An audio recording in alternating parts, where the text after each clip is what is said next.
The Rogues are featured in Flash 23.3. The story begins in the past. The villains are attempting to break into a bank vault and steal some money. Unfortunately, as they tunnel underneath the street, the ground begins to shake. They realize they are putting the building and its occupants at risk, so they walk away.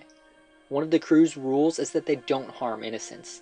Dejected, the Rogues head to the Keystone Saloon to drink their troubles away. Captain Cold sees that his sister Lisa, aka Glider, is upset and goes to see what troubles her. She calls him selfish and points out not everyone on the team can simply drink away their troubles. Mirror Master is trapped in his mirror world, Trickster is locked away in prison, and Lisa herself is stuck in her non-corporeal form. She flies away to the hospital where her comatose body is and finds a mirror.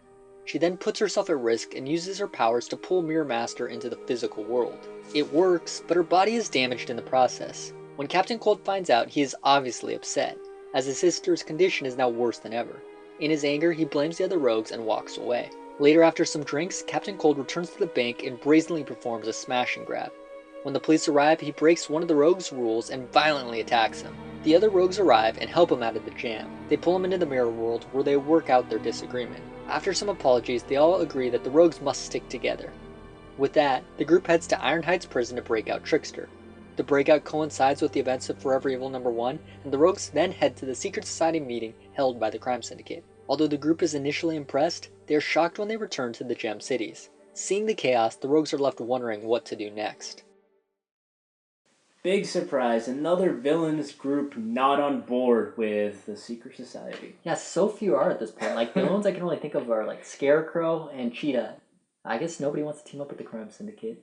I think it comes down to either ego or their own, laws for how they're gonna act. Yeah, the rogues obviously have their own personal code that they adhere to. They don't hurt innocents, which is a big thing for them. They're really being made into, like, anti-heroes. They demonstrate a lot of the qualities of a hero. I think I've actually kind of disliked that shift towards making the rogues more of heroes because at the end of the day, they should still be villains. The Flash should still beat them up on a regular basis. I think for the next few months, I think all these villains are going to get a chance to have a hero's role. They want people to be able to root for them. Right. I guess that's the whole point of Forever Evil to begin with, so we shouldn't be too surprised. At the end of this issue, it really looks like they're going to take the fight to the Secret Society and free Gem Cities.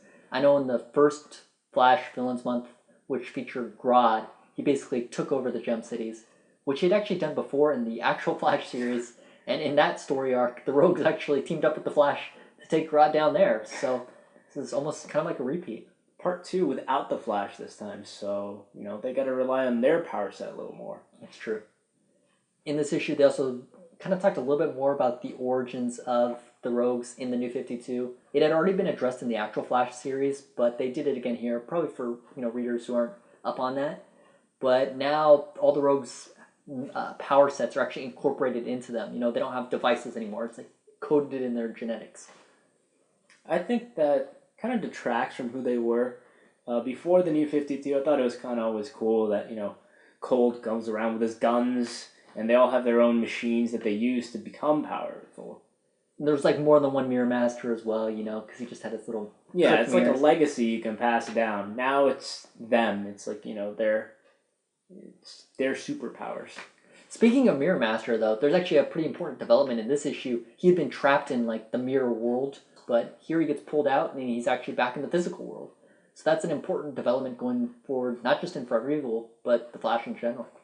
Bringing Mirror Master out does cause Lisa, her life's completely in jeopardy right now. Her life was already sort of in jeopardy, because she was already comatose anyway. It was just like an astral projection of her that was out there. Still, that's gone. That's like one thread that's not there anymore.